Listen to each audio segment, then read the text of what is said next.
Pablo Escobar. The mere mention of his name sends shivers down the spine, invoking images of power, terror, and wealth beyond comprehension. Born in a small town in Colombia, Escobar would rise from relative obscurity to become one of the most feared and legendary criminals the world has ever known. His story isn't just one of crime, it's a story of a nation on the brink, a nation torn between progress and destruction, where one man's ambition shaped the fate of millions. The drug trade, in the 1980s, wasn't just an underground network of dealers and smugglers, it was an empire. And at the very center of this empire was Pablo Escobar, a man who built a kingdom of blood and cocaine, ruling with an iron fist and a wallet fat with billions. In the early days of the 1980s, Colombia was a country struggling with political turmoil, poverty, and a fragile economy. The gap between the rich and poor had never been more pronounced, and the allure of wealth was like a siren song to many. In the midst of this chaos, Escobar saw an opportunity to rise above it all, to transcend the boundaries of his impoverished beginnings. He was no longer just a petty thief on the streets of Medellin, stealing car radios and smuggling contraband for quick cash. No, Escobar had bigger plans. His mind was set on a goal far greater than mere wealth. He wanted power, influence, and control. He wanted to be untouchable. The way Escobar saw it, the world wasn't fair. Power belonged to the rich, the corrupt, the ones who could manipulate the system. And Escobar was nothing if not a master manipulator. He understood the system better than anyone else, a system that was easily corrupted, where politicians, law enforcement, and even the military could be bought, sold, or threatened into submission. The cocaine trade was a gateway to unimaginable wealth, and Escobar had the vision to see its potential long before others did. It wasn't just about selling a product, it was about creating an empire that stretched far beyond the borders of Colombia. He would soon become the king of the Medellin cartel, the largest and most powerful drug cartel the world had ever seen, with influence reaching from South America to North America, from Europe to Asia. Escobar's rise to power was not without bloodshed. To build his empire, he had to break through walls of resistance, including those built by rival cartels. The competition was fierce, and Escobar's ruthlessness knew no bounds. He didn't hesitate to use violence as a tool to eliminate anyone who stood in his way. Rival drug lords, political opponents, journalists, and even innocent civilians, none were safe from the wrath of Pablo Escobar. His methods were brutal, his strikes swift and merciless. He had the resources to eliminate anyone, anywhere, at any time. And he did. At the peak of his power, Escobar was worth an estimated $30 billion. To put this into perspective, that would make him one of the wealthiest individuals in history, his fortune dwarfing the combined wealth of entire nations. His empire was built on the foundation of cocaine, a commodity that would transform the drug trade into a multi-billion-dollar industry. Escobar controlled nearly 80% of the world's cocaine supply at the height of his reign. His cartels smuggled thousands of kilos of the drug into the United States, where it was sold for astronomical prices. The Medellin cartel became an unstoppable force, and Escobar its undisputed leader. But with power came paranoia. Escobar was never content, never satisfied. As his wealth grew, so did his fears. He feared losing everything, his empire, his freedom, and his life. He was constantly looking over his shoulder, paranoid that someone, anyone, might betray him. He built a network of spies, a web of informants who kept him apprised of every movement made by his enemies. He surrounded himself with armed guards, men who were loyal to him because they feared the consequences of disloyalty. For Escobar, trust was a luxury he could not afford. The higher he climbed, the more enemies he made, and the more enemies he made, the more isolated he became. Escobar's paranoia reached new heights when he started fearing the Colombian government. He was a man who had once been welcomed by politicians, who had even run for office, but as his empire grew, so did the government's desire to take him down. The Colombian authorities knew they couldn't let Escobar continue unchecked. He was too dangerous, too unpredictable. In response, Escobar waged a war of terror against the state. The Colombian government's inability to effectively fight back only fueled his ego and paranoia, and soon, his violent reach extended to the streets of Bogotá, Cali, and beyond. Cities became battlegrounds, and the Colombian people became the collateral damage in a war that no one had asked for. Yet, despite all his violence and terror, Escobar remained a folk hero to many in Colombia. He built housing for the poor, constructed soccer fields, and even donated money to local charities. For the impoverished people of Medellín, he was a savior, a man who gave them jobs, homes, and a sense of hope in a world that had forgotten them. He was a complex figure, a man who could show kindness and generosity one moment, then commit horrific acts of violence the next. To his supporters, he was their Robin Hood, a hero who fought against the corrupt elite. But to the rest of the world, he was a ruthless criminal, a drug lord who would stop at nothing to protect his empire. As the years passed, Escobar's story became a paradox. His myth grew. He was seen as both a monster and a martyr. People spoke of him with fear and admiration in equal measure. The very mention of his name was enough to strike terror into the hearts of those who knew the true extent of his brutality. But Escobar, for all his power and wealth, couldn't escape the laws of nature. The more he sought to control, the more his empire slipped through his fingers. His actions caught up with him, and the world he had so carefully crafted began to crumble. In the end, Pablo Escobar's empire fell. But the legacy he left behind was one of unimaginable destruction and a country forever scarred. The streets of Medellín, once filled with the promises of a better life, became riddled with violence and despair.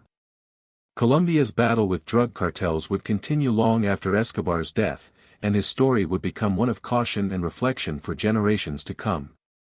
The man who had been untouchable, the man who had controlled so much, was brought down not by law enforcement or his enemies, but by his own ambition. Escobar's tale is one of power, greed, and paranoia, a tragic reminder of how a man can rise from nothing only to fall to the very forces he sought to control. In the heart of Colombia, nestled in the shadow of the Andes, lies the city of Medellín, a place that would soon be synonymous with one of the most notorious criminals in history. But before it became the battleground for a drug empire, Medellín was a city that, like much of Colombia, was struggling to find its footing in a world that seemed stacked against it. In the early 1970s, Colombia was riddled with political instability, widespread poverty, and a growing sense of disenfranchisement among its people. It was a country in turmoil, yet it was also a country of opportunity, for those daring enough to seize it. Pablo Escobar, a man born into this very climate of struggle, saw the world around him as a system to be bent, manipulated, and exploited for personal gain. His journey to power wasn't one of chance, but of calculated ambition and a relentless drive to reshape the narrative of his own life. Born to a poor family in the rural town of Rio Negro, Escobar had always felt the sting of poverty. His mother, a schoolteacher, and his father, a farmer, could barely make ends meet, yet they instilled in him the belief that he was destined for something greater than the life that had been handed to him. His childhood was marked by an insatiable hunger for wealth and power, a hunger that would later define his reign. Escobar's early days were spent on the streets of Medellín, where survival was a daily challenge. He began his life of crime at a young age, dabbling in petty thefts, car smuggling, and selling fake diplomas. Each act, seemingly insignificant, laid the foundation for his later exploits. But it wasn't until he encountered the burgeoning cocaine trade that Escobar truly found his calling. By the time the 1970s dawned, cocaine was becoming a hot commodity in the United States, where demand for the drug was growing at an exponential rate. Escobar recognized this as the opportunity he had been waiting for. He didn't just want to be a part of the drug trade, he wanted to control it. The Medellín cartel, which Escobar would eventually lead, wasn't born overnight. It emerged through a confluence of circumstances, an increasing demand for cocaine in the U.S., the rise of powerful and ambitious men like Escobar, and the corruptibility of Colombia's political and law enforcement systems. At first, Escobar's cartel wasn't the massive, influential organization it would later become. It started as a small network of individuals, working together to smuggle cocaine across borders. But Escobar had a vision that would transform him from a small-time criminal to the head of one of the most powerful criminal empires the world had ever seen. In the early days, Escobar wasn't simply content with selling drugs, he wanted to dominate the market. He meticulously built a network of suppliers, pilots, and enforcers, ensuring that each part of the operation was tightly controlled. Escobar understood that the key to success in the cocaine business was not just the product but the transportation. He turned the skies into his personal delivery service, using private planes to smuggle thousands of kilos of cocaine into the United States. The Medellin cartel's reach was vast, with Escobar at the helm, orchestrating every detail from the safety of his luxurious estate. The cocaine would flow from the Colombian jungle to the streets of Miami, New York, and Los Angeles, where it would be sold for an astronomical profit. The cartels were about more than just drugs, they were about establishing control over everything: politicians, judges, and even police officers. As the cartel's influence grew, so did Escobar's wealth. By the late 1970s, Escobar was no longer a mere participant in the drug trade, he was its kingpin. His wealth, accumulated through the ruthless trade of cocaine, had surpassed anything imaginable. He began to live a life of opulence, a life that was both intoxicating and dangerous. He flaunted his newfound riches, buying cars, private jets, and massive estates, including the infamous Hacienda Nápoles, a sprawling property that would become his personal kingdom.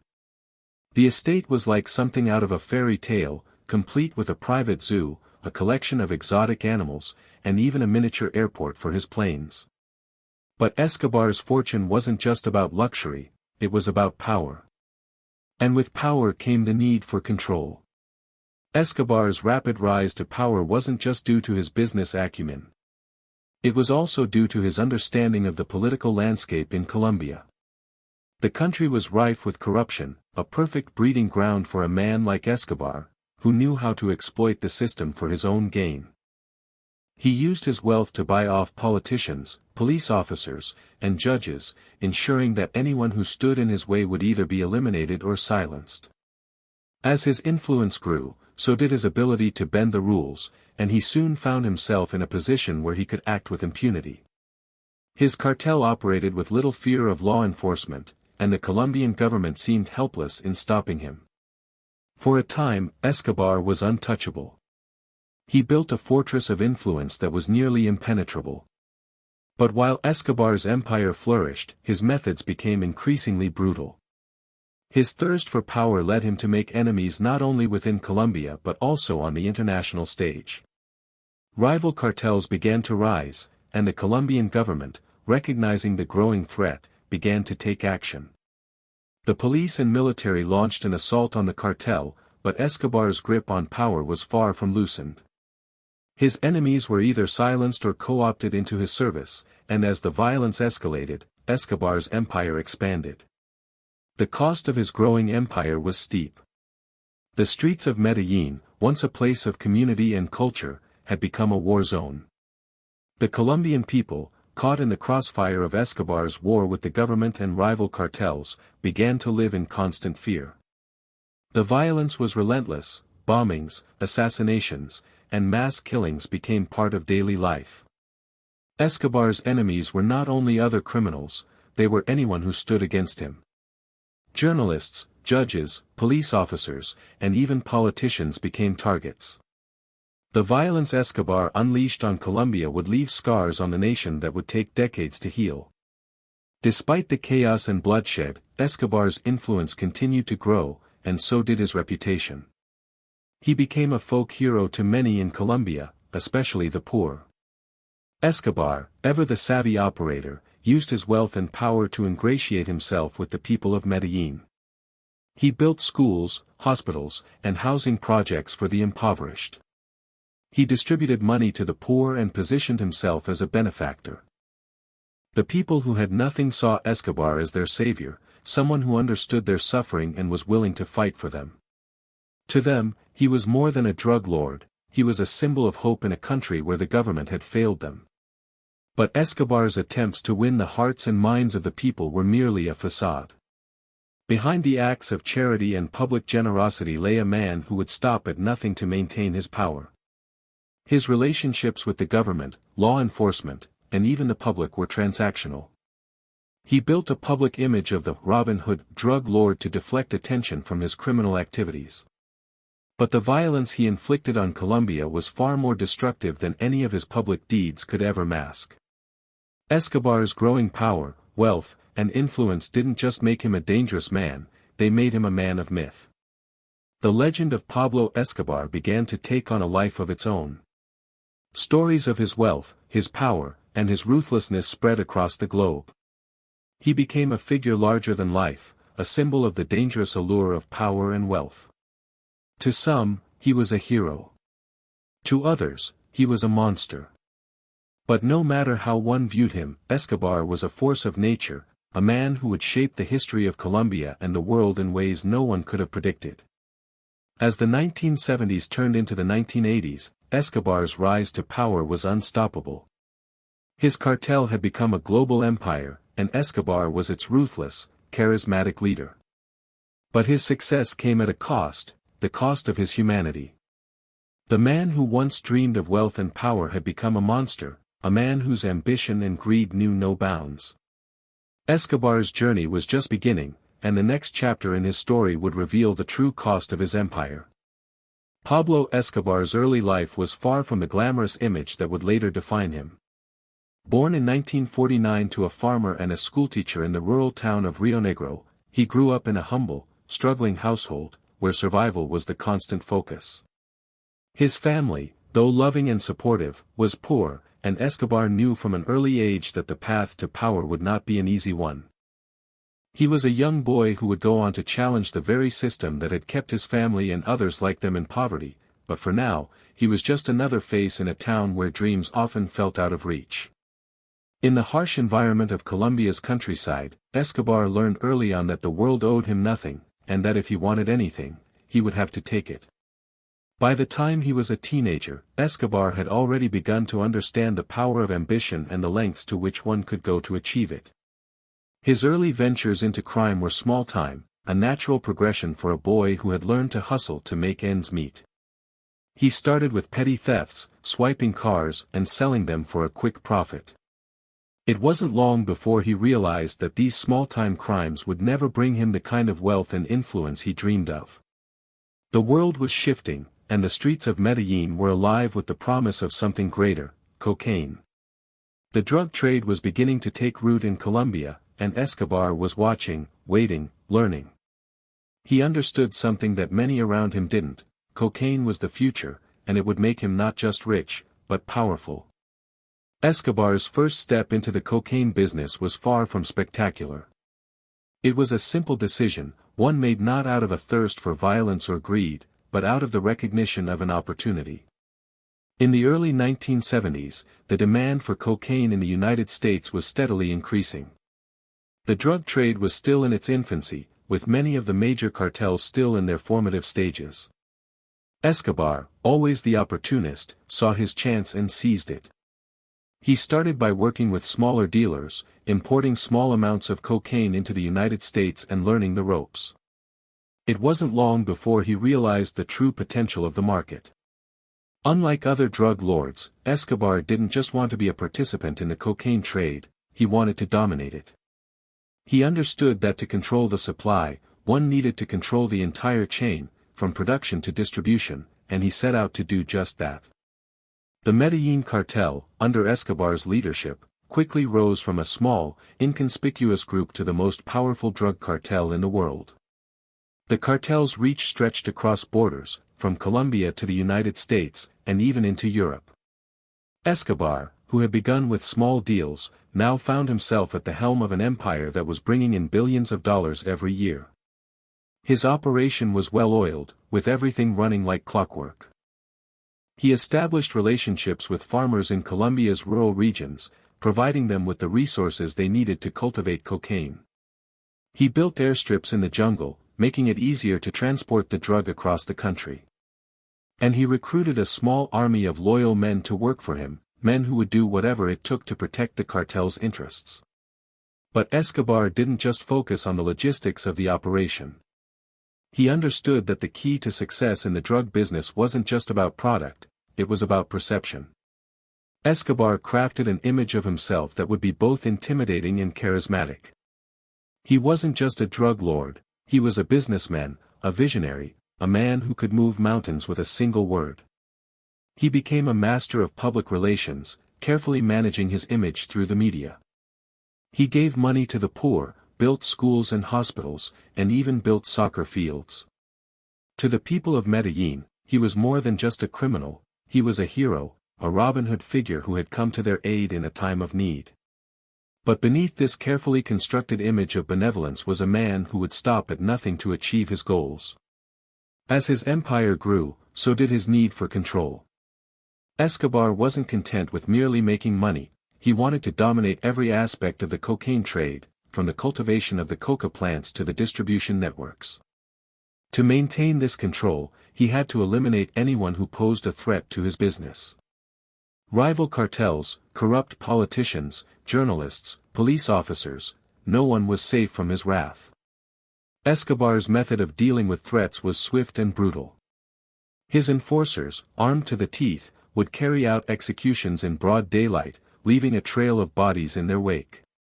The streets of Medellin became a war zone, and Escobar was the undisputed king. By the mid-1970s, Escobar's cartel had become the dominant force in the global cocaine trade.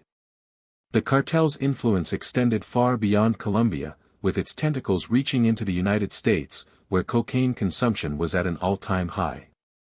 Escobar saw this as the key to his ultimate goal, to not only make a fortune but to gain power on a global scale. He began smuggling vast amounts of cocaine into the United States, where it was sold at incredibly high prices. The profits were staggering. With every shipment, Escobar's wealth multiplied. But he wasn't just interested in making money, he was interested in making a statement. He wanted to show the world that he was untouchable, that no one could stand in his way. Escobar's power grew exponentially as he expanded his cartel's reach. He turned Medellin into a fortress, a city where his word was law. He used his wealth to buy off politicians, judges, and police officers, ensuring that the legal system would never stand in his way.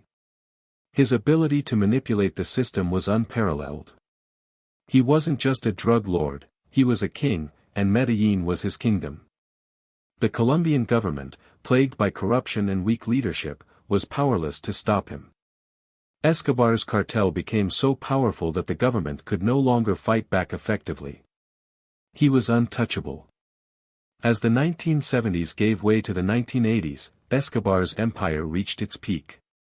He was worth billions of dollars, and his cartel controlled the flow of cocaine into the United States. His wealth and influence were unmatched, and he began to live a life of excess that few could have ever imagined. He bought mansions, private jets, and yachts.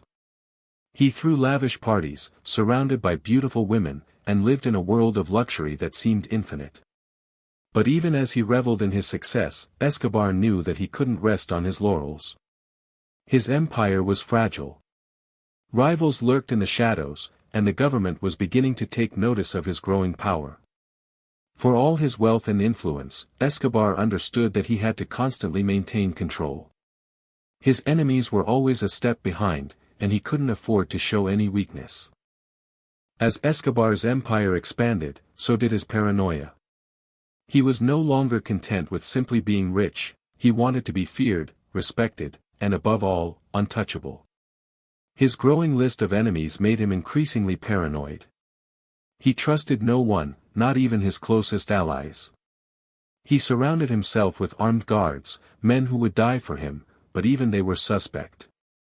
In his mind, everyone was a potential threat. He built a network of spies, constantly monitoring those around him. His power was absolute, but it was also fragile, and he knew it. The higher he climbed, the more enemies he made, and the more desperate he became to maintain his grip on the throne.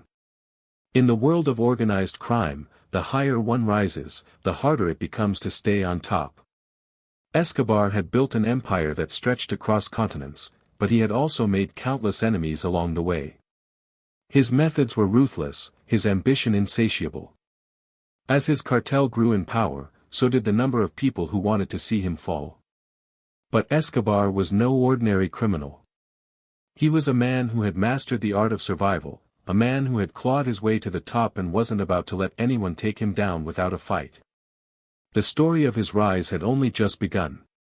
Pablo Escobar's path to power was not just one of ambition, it was one marked by brutal tactics, ruthlessness, and a deep understanding of how to manipulate the systems around him.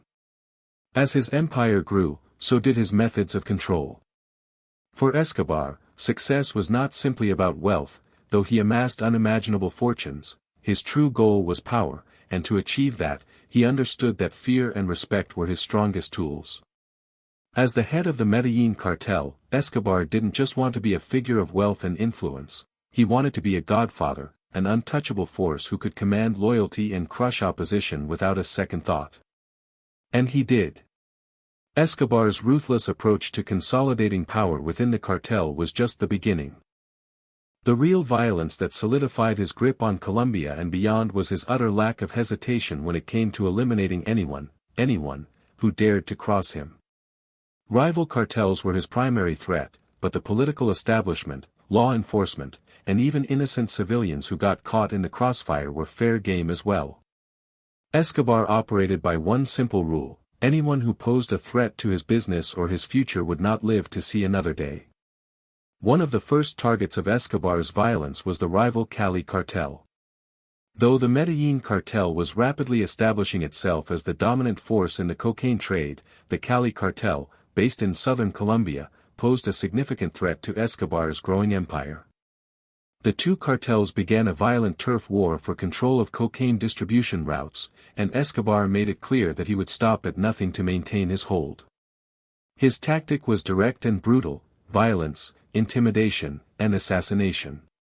Cartel leaders who dared challenge his rule found themselves either dead or driven into hiding. For Escobar, eliminating rivals wasn't a matter of business, it was a matter of survival. He understood that in the world of organized crime, weakness was not tolerated, and the moment you hesitated, your competitors would pounce. He made sure that no one ever questioned his resolve. To maintain control over his rapidly expanding empire, Escobar needed more than just the loyalty of his men. He needed to build a network of influence that would protect him from any potential threats, legal or otherwise. And so, he turned to bribery, politics, and corruption. Escobar's money and power allowed him to buy off anyone he needed: judges, politicians, police officers, and even military officials. No one was out of reach. His ability to manipulate and control was unparalleled. By the early 1980s, the Colombian government, though aware of Escobar's criminal empire, was powerless to stop him. His cartel had grown too big, too influential. He was deeply entrenched in every level of government, and anyone who even attempted to stand in his way was swiftly neutralized. The media, too, played a crucial role in Escobar's strategy. He understood the power of public perception, and he knew that if he could portray himself as a hero to the people, no amount of violence or corruption would matter. So, Escobar turned to the poor communities of Medellin, where many saw him not as a criminal, but as a savior. He used his vast wealth to build housing, hospitals, schools, and soccer fields for the destitute. He became a beloved figure in these neighborhoods, seen as a man who was improving their lives. He positioned himself as the Robin Hood of Colombia, fighting for the poor against the corrupt elites. The image of the benevolent drug lord, however contradictory, served to shield him from the wrath of those who would otherwise seek to dismantle his empire. But this was just a veneer. Beneath it all was a man who was still murdering and terrorizing his country to keep his empire intact. Escobar's ability to control not only the criminal world but also the political landscape made him a truly dangerous force. He didn't just want to run the streets, he wanted to run the country. And he believed that his vast influence in Colombia's political system would give him the power to do just that. In 1982, Escobar ran for a seat in the Colombian Congress, positioning himself as a legitimate politician who cared about the country's future. This was a shocking move, one that would have seemed absurd were it not for Escobar's ability to buy political loyalty. He ran on a platform of promises to help the poor, to reduce inequality, and to create a safer, better Colombia. His campaign was heavily funded, and it was a campaign built on both money and fear. His cartel's influence allowed him to gain votes from marginalized communities in Medellin, while his rivals were too afraid to speak out against him. However, his time in Congress was short-lived. Escobar's violent past eventually caught up with him. Despite his public persona as a benefactor to the poor, his criminal activities were too extensive to ignore. It wasn't long before the government realized that Escobar's political ambitions were not in line with the country's interests. His brief time in politics came to an end in 1984, when he was forced to resign in disgrace. But even though his political career was over, Escobar's grip on Colombia was far from loosened. His cartel's operations continued to thrive, and he remained the undisputed leader of the Medellin cartel. Escobar's empire wasn't just about the cocaine trade, it was about the expansion of his power. He wanted to control not only the drug market but also the infrastructure, the systems of transport, and the routes that would bring his product to the United States. His cartel operated with military precision. To secure his routes, Escobar didn't just rely on his men, he relied on the loyalty of his pilots, truck drivers, and even farmers. He would make deals with anyone who had the ability to move his product. But as the demand for cocaine grew, so did the complexity of his operation. Escobar needed to secure more and more land in Colombia's countryside to cultivate the coca plants. He needed airstrips hidden deep in the jungle, out of sight from the Colombian government's radar. To keep his empire running smoothly, he built a network of private planes, and in the early days, his planes were a key asset in transporting the cocaine to the United States. But it wasn't just the logistical side of his business that Escobar excelled at. It was his ability to outmaneuver the authorities at every turn. As the U.S. government began to take a more active role in combating the flow of cocaine into the country, Escobar fought back with an equal measure of ruthlessness. He orchestrated bombings, assassinations, and violent attacks on anyone who stood in his way. The Colombian government's military and law enforcement agencies were woefully outmatched by the Medellin cartel. Escobar's men were heavily armed, trained, and ready to fight. They understood that if they lost this battle, it would mean not just their own deaths, but the fall of the entire cartel.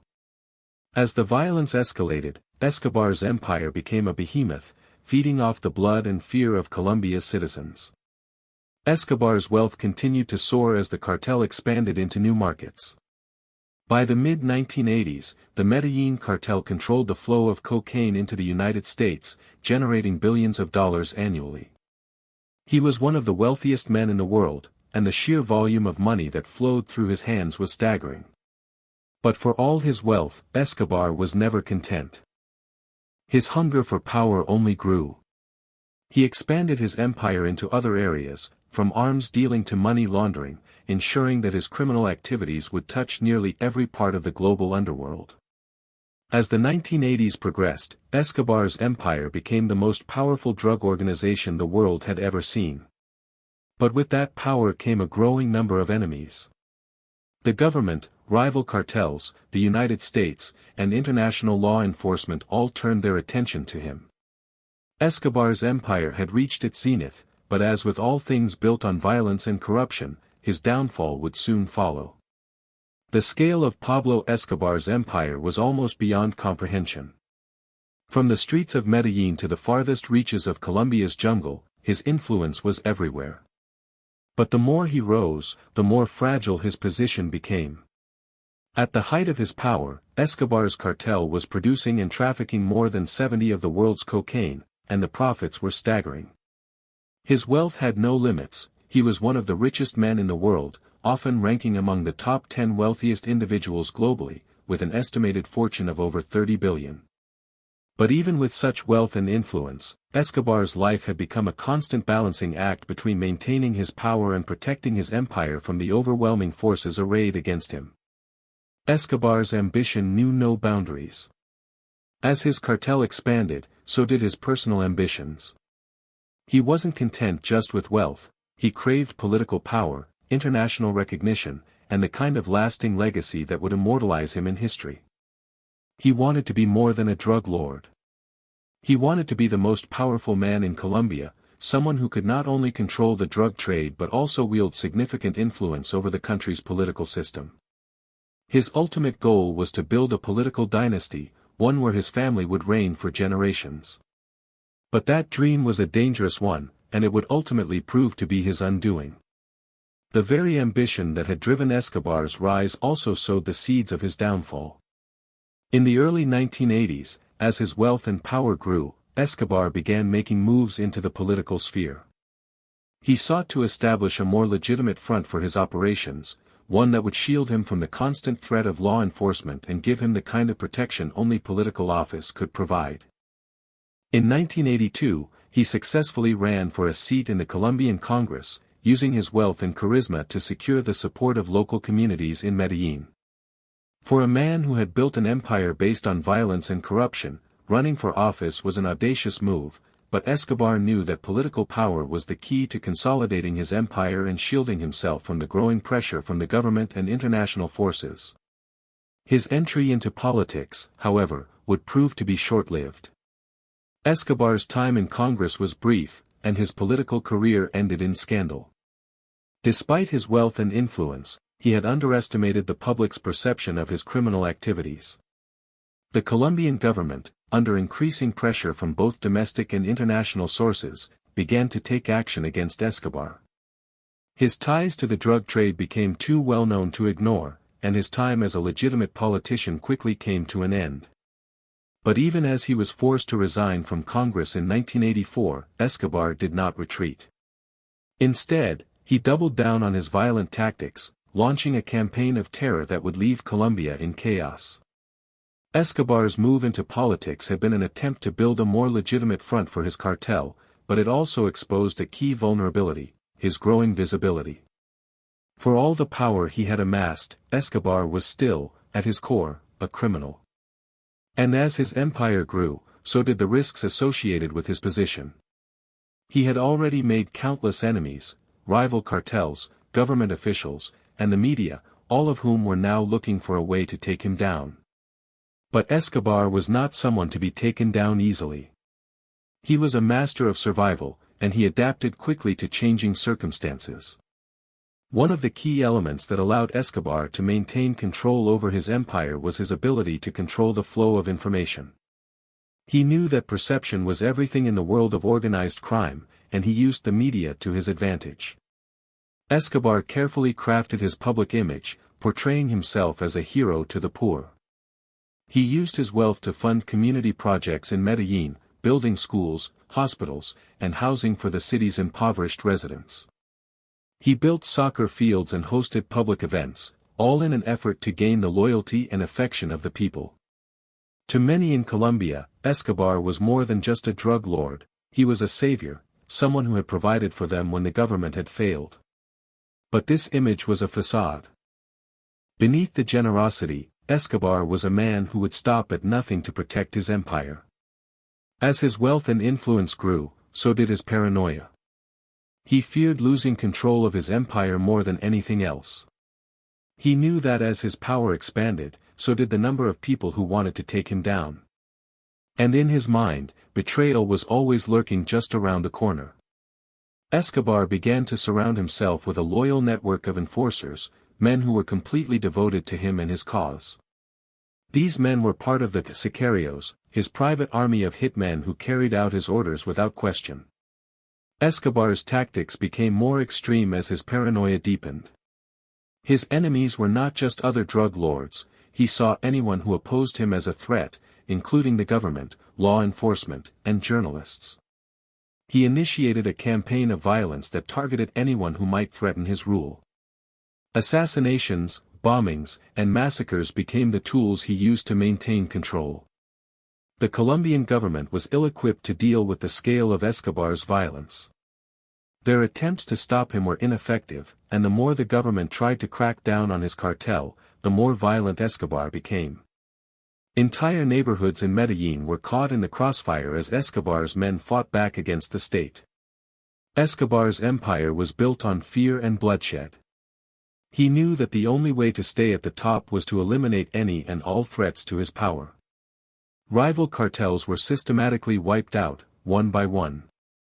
And when he wasn't using his army of sicarios to eliminate his enemies, he was employing other tactics: bribery, intimidation, and manipulation. Escobar's ability to buy loyalty from politicians, police officers, and even members of the military ensured that his cartel remained untouchable for years. He created a vast web of corruption that made it nearly impossible for anyone to take him down. But despite all his wealth and power, Escobar was not invincible. His tactics, while effective in the short term, were beginning to catch up with him. The more violent and ruthless he became, the more enemies he made. The Colombian government, with increasing support from the United States, began to intensify their efforts to bring him down. The infamous Search Block, a special police unit tasked with hunting down Escobar, was formed to track him and his cartel. The pressure was mounting, and Escobar knew that his days of absolute power were numbered. The government was beginning to make headway, and rival cartels were also beginning to see his downfall as an opportunity to take control of the cocaine trade. Escobar's downfall was inevitable. The empire he had built on violence, fear, and corruption could not last forever. His paranoia reached new heights as the walls closed in around him. He became increasingly isolated, trusting fewer and fewer people. And in the end, it was his own actions that led to his demise. His insatiable hunger for power and control, coupled with his violent methods, ultimately turned the tide against him.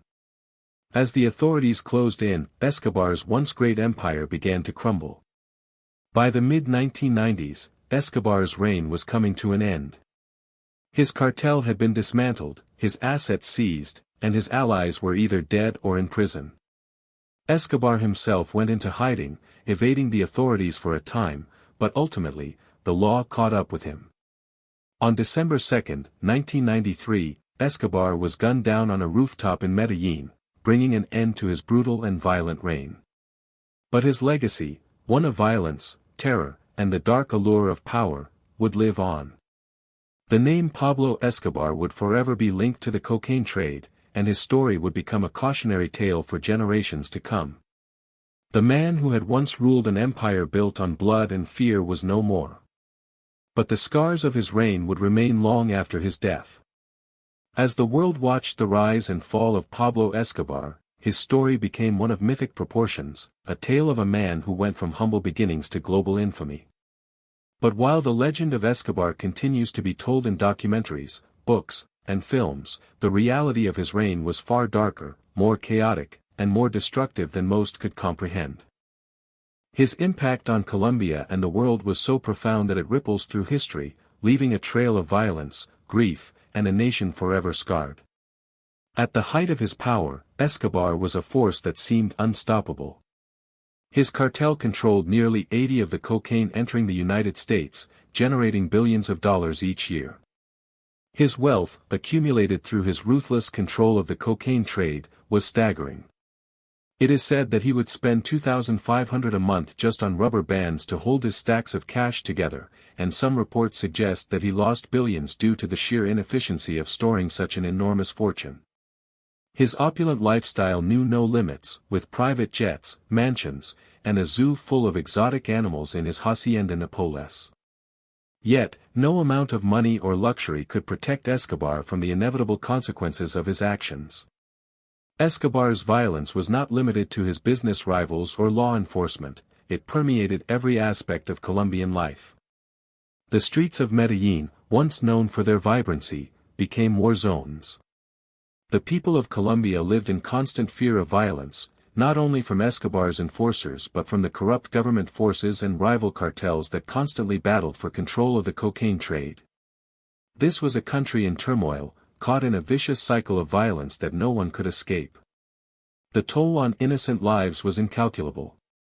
The most disturbing aspect of Escobar's rise was his ability to remain almost untouchable for so long. The Colombian government, in a state of chronic dysfunction and corruption, was ill-equipped to deal with the scale of his empire. Law enforcement officers were either bought off or too afraid to take action against him. Escobar's reach extended into the highest echelons of Colombian society. He was able to manipulate not just politicians and judges, but also the police and military, ensuring that any attempt to apprehend him was thwarted by his vast network of corruption. Escobar's criminal empire was built on violence, but it was also a web of manipulation and control. He understood that in the world of organized crime, fear was as powerful as loyalty. His violent methods were a means to an end, designed not just to eliminate his enemies but to send a message. His enemies were often tortured, killed, and their bodies left as a warning. The public nature of these executions, sometimes even on national television, was part of Escobar's strategy to instill fear in anyone who dared to oppose him. It wasn't enough to kill his rivals, he wanted the entire country to know that he was in charge, that he was untouchable. His empire operated with brutal efficiency, and as his wealth grew, so did his ability to control the levers of power. But what many people forget is that Escobar's rise wasn't just about cocaine, it was about control, manipulation, and influence. He built alliances with other powerful criminal organizations, creating a network of corruption that spanned the globe. While his cartel was based in Colombia, Escobar had connections in the United States, Mexico, Europe, and even the Middle East. His reach was global, and his influence was unmatched. He wasn't just dealing drugs, he was playing a much bigger game. One of the key components of Escobar's power was his ability to buy loyalty. He didn't just rely on the fear he instilled in people, he used his wealth to manipulate the political landscape of Colombia. Escobar knew that in order to solidify his position, he needed to control the country's leaders. So, he used his vast fortune to buy politicians, judges, and police officers, ensuring that anyone who stood in his way was either removed or bribed into submission. He even had a role in the elections, backing politicians who would owe their seats to him, thus further cementing his grip on power. But while Escobar bought loyalty with money, he also kept a tight control over the people around him, demanding unwavering devotion in exchange for the protection and wealth he provided. At the same time, Escobar was playing the role of a public benefactor. The people of Medellin, many of whom lived in abject poverty, saw Escobar as a savior, a man who used his wealth to help those in need. Escobar built neighborhoods for the poor, created jobs, and funded public works projects, all with the aim of cultivating a loyal base of support. For many, Escobar was their hero, a man who had brought prosperity to their lives. The media portrayed him as a Robin Hood figure, a champion of the people. In the neighborhoods where he held sway, his influence was immense. The people, in exchange for his charitable works, turned a blind eye to his criminal activities, seeing him not as a villain, but as a man who had given them a chance at a better life. But this image of Escobar as a philanthropist was carefully constructed, a public relations strategy designed to hide his darker nature. Beneath the facade of the benevolent drug lord was a man who was willing to sacrifice anyone who posed a threat to his empire. His loyalty to the people was conditional, and the moment anyone betrayed him or stood in his way, they were dealt with ruthlessly. Escobar was a man who demanded total control over every aspect of his life, his business, his political allies, and even the people who worked for him. He believed that loyalty was a one-way street, and his methods of dealing with disloyalty were unforgiving. He was willing to do whatever it took to stay on top, even if that meant leaving a trail of bodies in his wake. But as Escobar's empire grew, so did the pressure from outside forces. The United States, alarmed at the growing power of the Medellin cartel, began to take a more active role in the fight against Escobar. The U.S. government, with the help of Colombia, began to intensify their efforts to bring him down. But for Escobar, the fight was not just against the government or law enforcement, it was a fight for his very survival. He believed that if he was brought to justice, it would mark the end of his empire, and perhaps even his life. His desperation grew as the noose tightened around him, and his paranoia reached new heights. In response to the mounting pressure, Escobar took drastic measures. He continued to use violence to maintain control over the streets, but he also began to negotiate. Escobar, who had built his empire on brute force, realized that there was another way to fight. He began to use his political connections to push for changes in the Colombian justice system. He demanded that the government build him a luxurious prison, one where he could serve time on his own terms. This was the infamous La Catedral prison, a luxurious estate that Escobar himself designed, complete with a nightclub, a jacuzzi, and even a soccer field. For Escobar, this prison was not just a place to serve time, it was a symbol of his power and influence. It was a place where he could continue to rule, even behind bars. Escobar's time in La Catedral was brief, but it highlighted the extent to which he had corrupted the system. His ability to manipulate the authorities was so profound that he was able to turn a prison sentence into another avenue for control. But while Escobar believed that he could remain in power indefinitely, the Colombian government and the United States had other plans. The pressure on Escobar was mounting, and the clock was ticking on his reign. The cartel's decline began in the early 1990s, as Escobar's paranoia, the escalating violence, and the growing international efforts to capture him finally took their toll. His empire was crumbling, and his ability to maintain control over his cartel was slipping away. But Escobar would not go down quietly. As his empire collapsed, he continued to fight, using every ounce of his wealth, influence, and power to survive. But in the end, even Escobar's immense resources couldn't save him. On December 2, 1993, after a long manhunt, Escobar was finally cornered and killed in Medellin. His reign of terror had come to an end.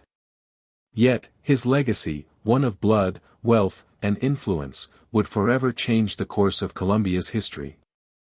The fall of Pablo Escobar was as dramatic as his rise.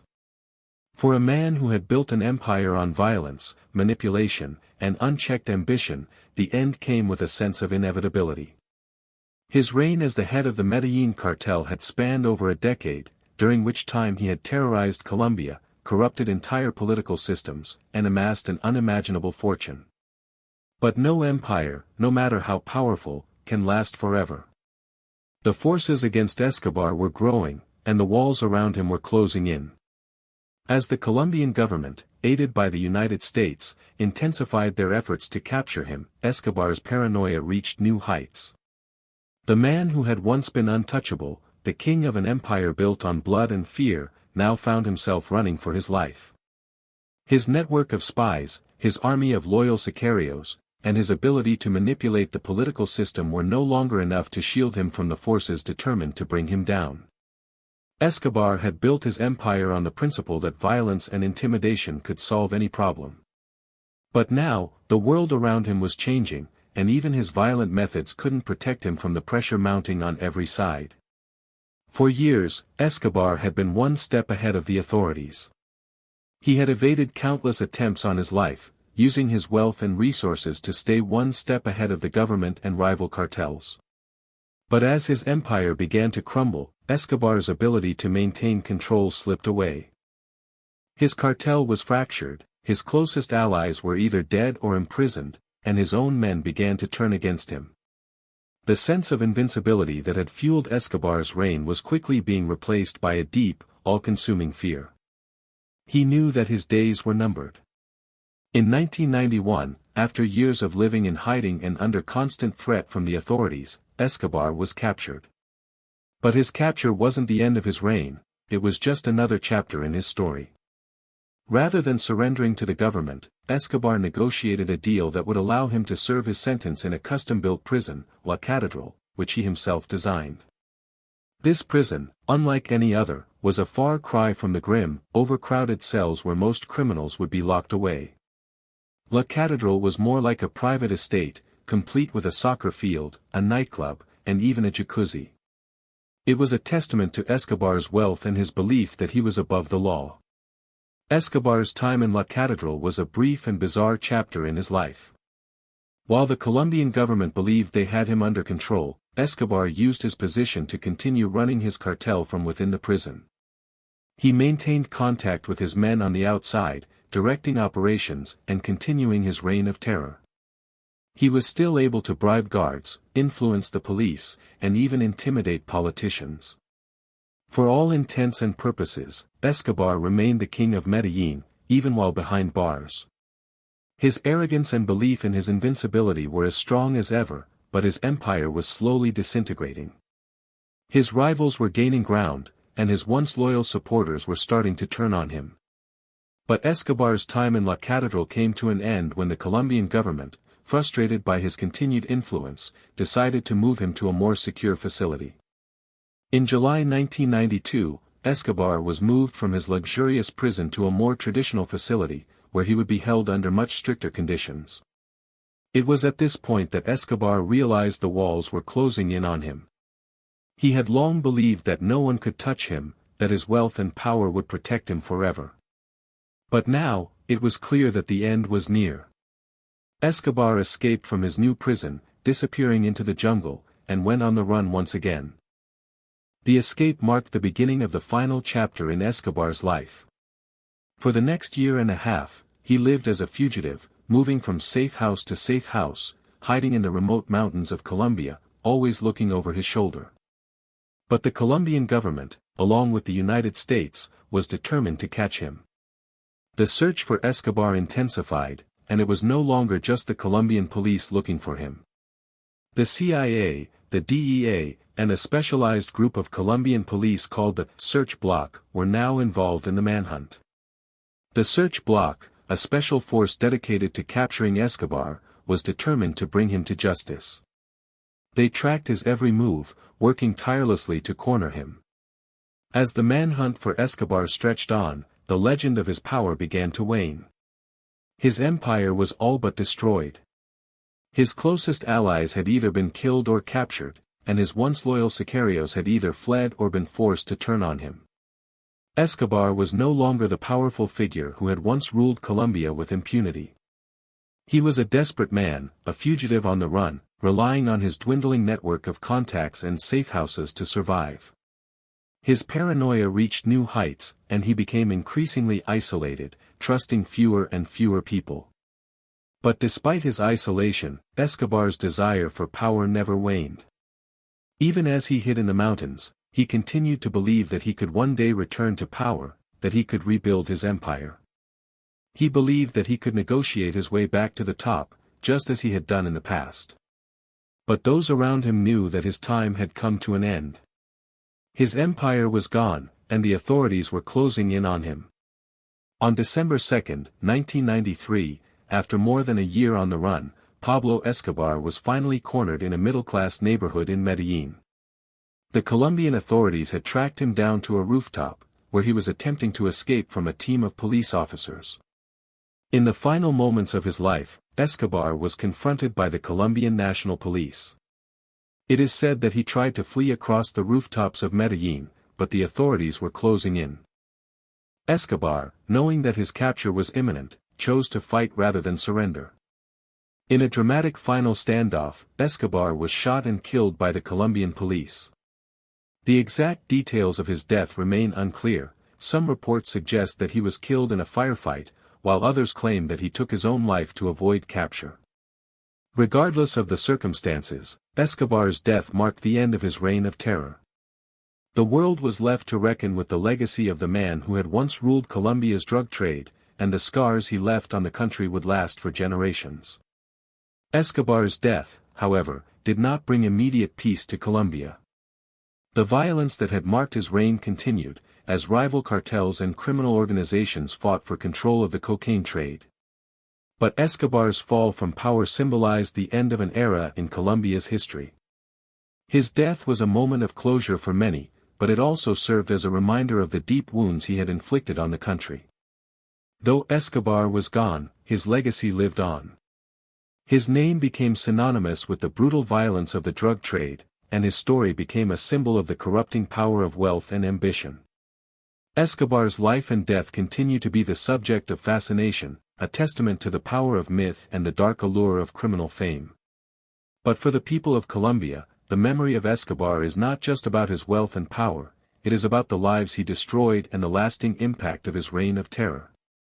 Pablo Escobar's legacy is not just confined to his rise to power or his eventual downfall, it's woven into the fabric of Colombia's history, forever altering its political landscape, economy, and society. His life was a reflection of the intersection between wealth, violence, and influence in the darkest corners of the criminal underworld. However, the shadow of Escobar's existence stretched far beyond his immediate actions. It was his ability to shape both public perception and political systems that made him a figure of such undeniable power. His criminal empire, which once controlled the vast majority of the world's cocaine trade, was not only built on violence but also on an extraordinary ability to manipulate those around him, from the people of Medellin to the highest reaches of the government. Escobar's rise was a direct result of his keen understanding of the human psyche. He had an uncanny ability to read people and manipulate them to serve his interests. He understood that fear alone wouldn't keep him at the top, but loyalty could. And to generate that loyalty, he wasn't above playing the role of the benefactor, the savior of Medellin's poor and downtrodden. By building houses, schools, and hospitals, and creating jobs, he created an image of himself as a hero in the eyes of those who had long been abandoned by the Colombian government. Escobar's gifts of charity, however, were never without strings attached. The loyalty he generated in return for his so-called generosity gave him a substantial base of power, as entire neighborhoods saw him not as a criminal mastermind but as someone who understood their plight and worked to alleviate it. But this image of the benevolent drug lord, one which Escobar carefully constructed, was always at odds with the terrifying reality of his actions. Beneath the facade of a man who cared about the impoverished, there was an unrelenting monster who ruled through bloodshed and fear. His empire was built on assassination, terror, and the constant expansion of his violent reach. Escobar's ability to inspire fear was unparalleled. Rival cartel leaders, journalists, politicians, and police officers were all potential targets if they were perceived as a threat to his rule. The famous line, "Plata o plomo," silver or lead, encapsulated his philosophy: you could be bought, or you could be silenced.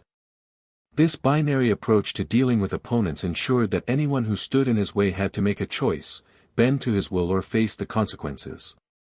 Escobar's political aspirations were another manifestation of his desire for control.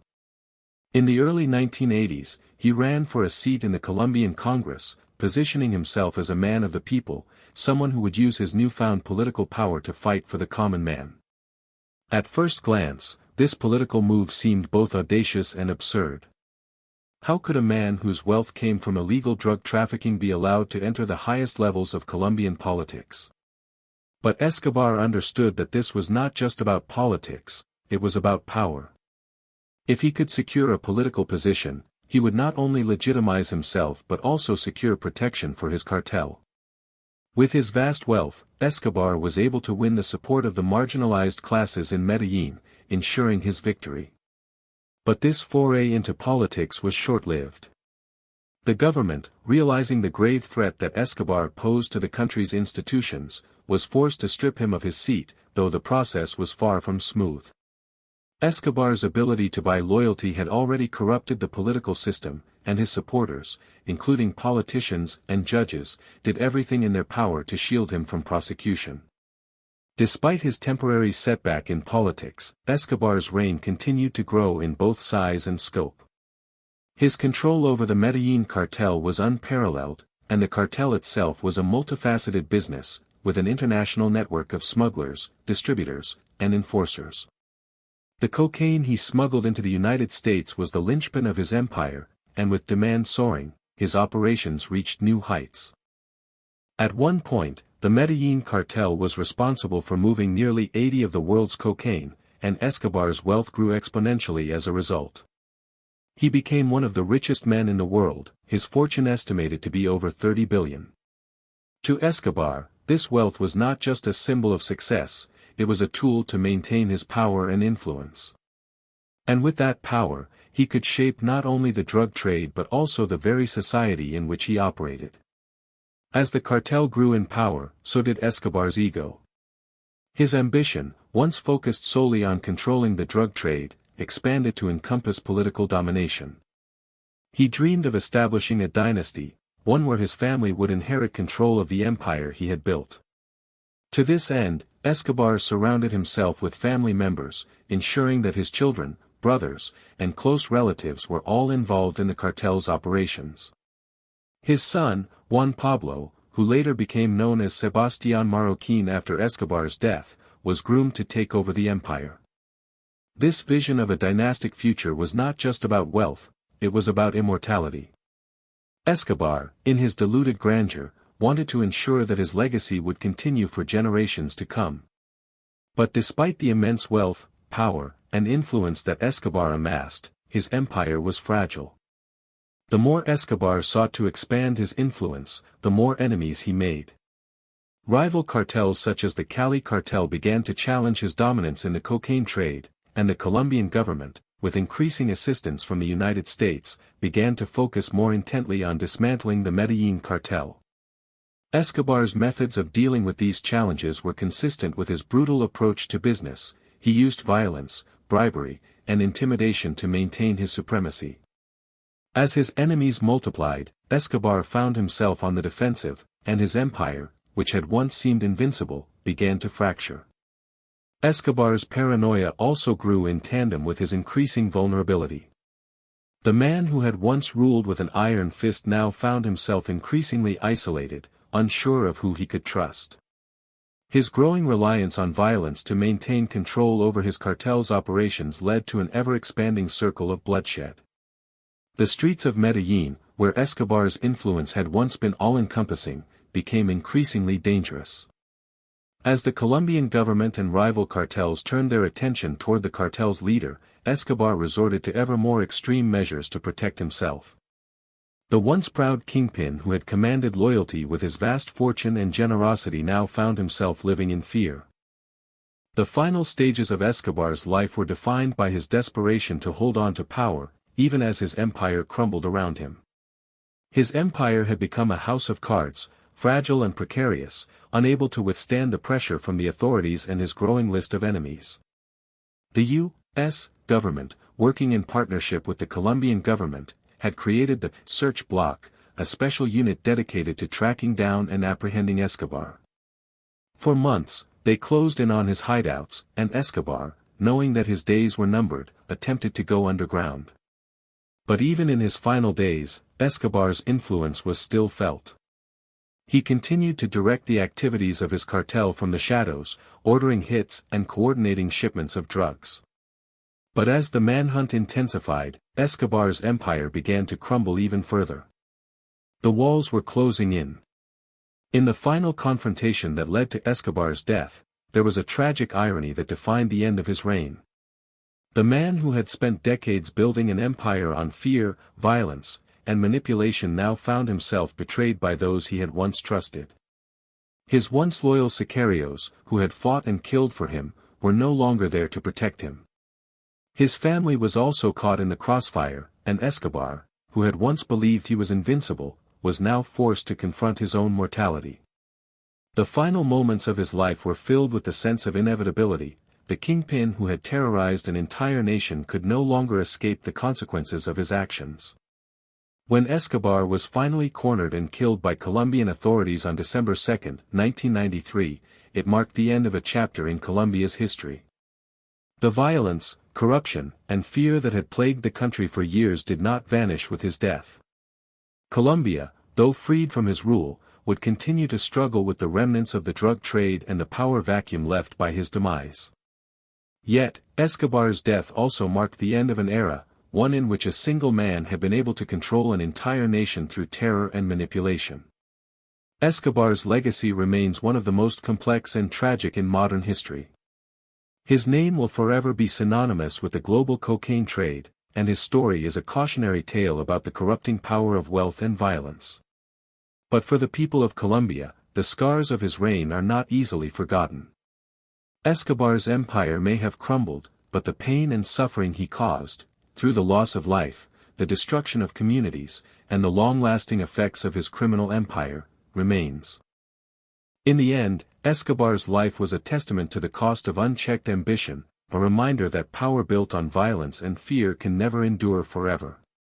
Pablo Escobar's downfall was not just the end of a powerful drug lord's reign, it was the collapse of an empire that had manipulated and controlled a nation for over a decade. His death, although a symbolic victory for the Colombian government and the international community, did not signify the end of the massive cocaine trade or the devastating legacy he left behind. In fact, the consequences of Escobar's rise and fall continue to reverberate across Colombia and the world to this day. While Escobar's cartel, the Medellin cartel, was dismantled, the void left by his absence did not lead to peace. Instead, it led to a brutal power vacuum and the rise of new cartels, each fighting for control of the lucrative cocaine trade that Escobar had built. After Escobar's death in 1993, Colombia's streets did not suddenly become free from the violence and fear that had plagued them during his reign. His network of corruption ran deep, extending into the highest echelons of power, and while Escobar's physical body was gone, the corrupt institutions he had built continued to operate long after his death. Colombia's fight against drug cartels and organized crime was far from over. The country, scarred by years of warfare between rival cartels and the government, was left to pick up the pieces. And even as the government began to rebuild, the international demand for cocaine remained, providing new opportunities for other criminal organizations to rise to power. One of the most immediate consequences of Escobar's death was the violent and bloody power struggle between the rival cartels. The Medellin cartel was no longer the dominant force in the cocaine trade, but it was quickly replaced by the Cali cartel. Based in the city of Cali, this group was initially more low-profile than Escobar's cartel, preferring to operate under the radar.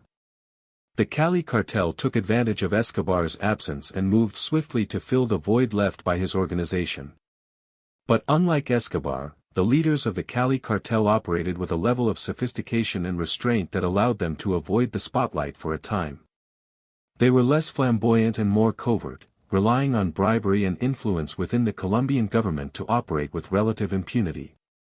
However, their rise to power led to a new wave of violence, and the country once again found itself in the midst of a brutal conflict.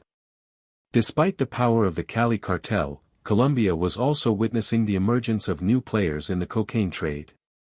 As the Medellin cartel fragmented, various factions within the cartel splintered off to form their own organizations.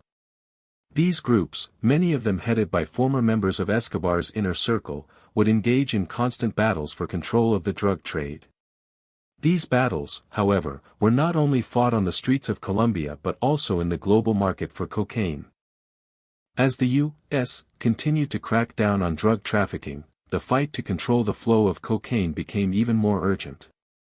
Escobar's legacy, however, was not just about cocaine, it was also about the system of violence, intimidation, and fear that he had perfected. Even after his death, those who had worked under him continued to employ these tactics, often against each other. But while Escobar's empire may have crumbled, the lessons of his rise and fall were not lost on future generations of criminals. Escobar had shown the world how a single man could control an entire country by exploiting the weaknesses of the political system, manipulating the media, and using violence to eliminate anyone who stood in his way. His empire had operated in the shadows, and his ability to evade capture for so long became the stuff of legend.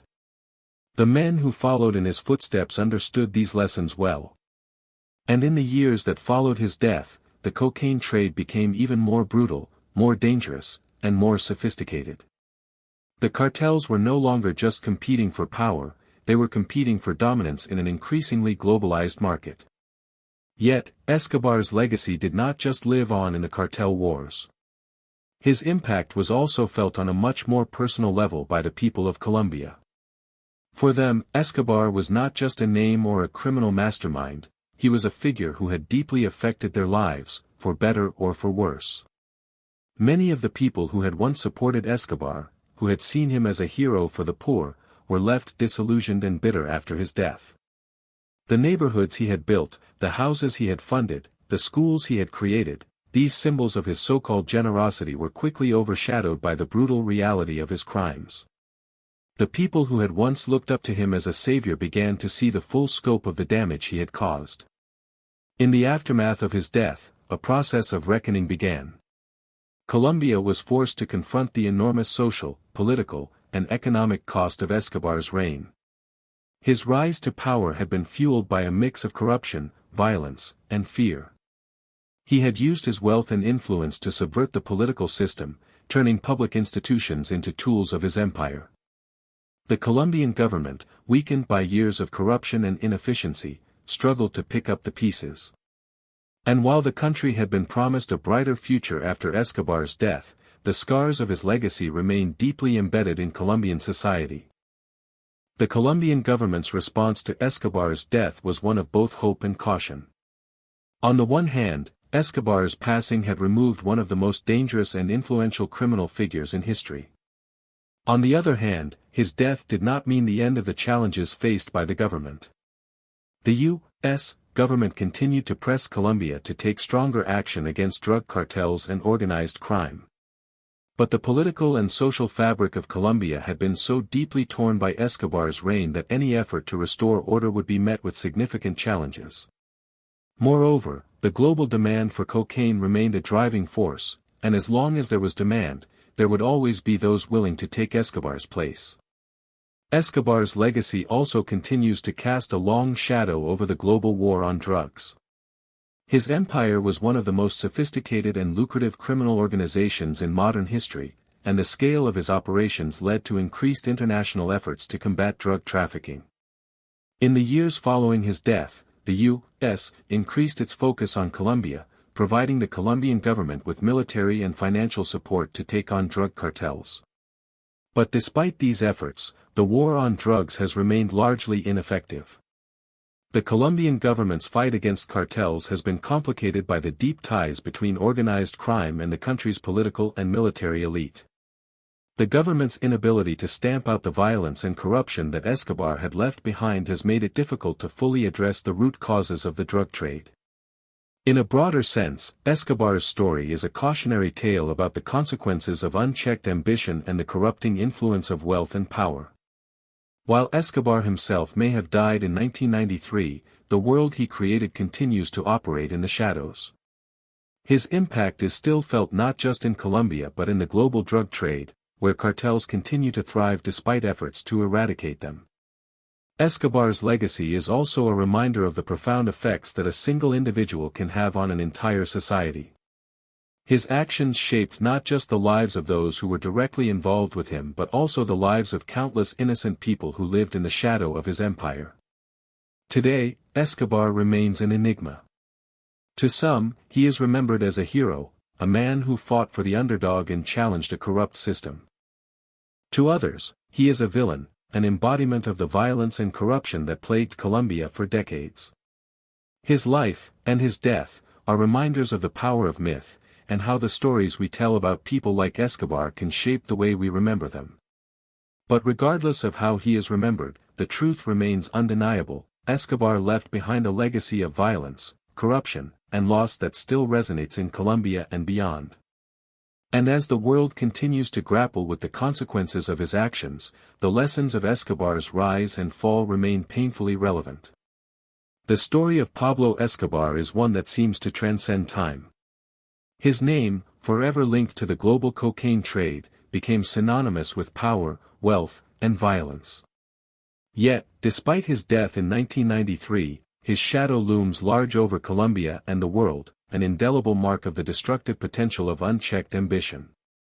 To understand the true extent of Escobar's impact, it's not enough to simply look at his wealth or his violent tactics. The full scope of his influence must be understood through the lens of the people he affected, those who were drawn into his orbit, both willingly and unwillingly, and the generations of Colombians who were left to rebuild a country that had been broken under his reign. For many, Escobar's name still conjures up images of the Medellin cartel at its height, a time when his empire controlled 80% of the world's cocaine market and brought untold riches to those who served him. His wealth was beyond imagination, with reports suggesting that at the peak of his power, Escobar's fortune was valued at more than $30 billion. His criminal operations spanned the globe, and his influence stretched into the highest corridors of government and law enforcement. The United States, with its growing cocaine addiction problem, became his primary market, and Escobar's cartel quickly became one of the most powerful criminal organizations in history. Yet despite all the fame and fortune that came with his criminal empire, Escobar's life was defined by an internal struggle, one between his desire for power and control and the ever-present fear that his empire would one day crumble. Escobar's paranoia was not just about losing power, it was about his mortality. The idea that his reign might end, that he might be captured or killed, seemed to consume him as much as his lust for power and wealth. He surrounded himself with a loyal army of enforcers, men who would kill on his command without hesitation, but it was clear that the very nature of his empire made it fragile. It was a house built on violence, corruption, and fear, a foundation that could not last forever. Escobar's influence wasn't just limited to the world of drug trafficking. His reach extended into the social and political fabric of Colombia. He manipulated the country's political system with remarkable ease, buying off politicians, judges, and even high-ranking officials to ensure that his cartel could operate with relative impunity. The so-called plata o plomo, silver or lead, method, offering bribes or threats of violence, became his modus operandi. It worked, but it also created an environment where the law became meaningless, and those in power were no longer beholden to the people they served. The state, already weakened by years of internal conflict, became further corrupted, turning a blind eye to the brutality of Escobar and his cartel. Escobar's ability to influence politics was not just about controlling individuals but about shaping a narrative. In Medellin, Escobar became a folk hero to many. He built hospitals, schools, and homes for the poor, offering jobs and opportunities to the working-class families who had long been abandoned by the government. He presented himself as the defender of the downtrodden, a man of the people who was willing to stand up to the corrupt elite. The media, which was either complicit in his rise or too frightened to report on his deeds, amplified this image, painting Escobar as a Robin Hood-like figure who fought for the poor. For many in Colombia, especially those in the barrios of Medellin, Escobar was a savior, someone who had changed their lives for the better, even as his empire of terror expanded. This duality, Escobar as both benefactor and villain, was one of the most dangerous aspects of his persona. While he was offering tangible help to those in need, he was also constructing a regime of fear. His philanthropic efforts were, in many ways, a calculated strategy to secure loyalty from the masses. He knew that if the people of Medellin were on his side, he could avoid the full force of the Colombian government. And his tactics worked. People who lived in the barrios, who had long been neglected by the state, saw Escobar as the only man who truly cared about them. They saw the homes he built, the schools he funded, and the jobs he created, and they looked past the bloodshed and corruption that surrounded him. They were willing to overlook his criminal empire because, in their eyes, Escobar was providing them with something the government had never offered, a sense of security and a better life. But as Escobar's power grew, so too did his enemies. The Colombian government, which had once been willing to turn a blind eye to his actions, began to feel the pressure of his unchecked control. The violence, the assassinations, the bombings, and the intimidation, all of it started to have a broader effect on the country's stability. Escobar's influence was no longer just a local issue for Medellin, it was a national crisis. The country could not continue to allow a single man to control so much of its economy and political system. As his empire expanded, so did the government's resolve to bring him down. The Colombian authorities, with help from the U.S. government, launched a series of operations aimed at dismantling Escobar's empire. For a time, it seemed as though Escobar might be unstoppable. His network of corruption ran so deep that it seemed impossible to bring him to justice. But as the walls began to close in, Escobar became more desperate, more paranoid. He began to retreat into the shadows, relying on his loyal sicarios and the loyalists within his inner circle to protect him. The myth of his invincibility began to crack, and the realization that his empire might crumble became a reality he could no longer ignore. Escobar's reign was marked by violence that extended far beyond his immediate enemies. In his war with the Colombian government, he used terror as a weapon. Police officers, judges, journalists, and politicians who opposed him were executed in public displays meant to send a message to anyone who dared to challenge him. His infamous "Plata o Plomo" motto was not just a slogan, it was a way of life. He gave people two options: take the money and stay loyal, or face death. It was this brutal approach that made Escobar both feared and revered. He had made himself into a godlike figure, someone who could dictate life and death in Colombia, and it was only after years of suffering that the government finally started to take meaningful action. The collapse of the Medellin cartel and Escobar's eventual death did not lead to peace in Colombia. In the vacuum left by his demise, the country fell deeper into chaos. The Cali cartel, which had once been a rival to Escobar's empire, now took control of the drug trade, but their methods were more insidious. They were less overtly violent than Escobar, relying on bribery and manipulation rather than open warfare. But the impact on Colombia was just as devastating.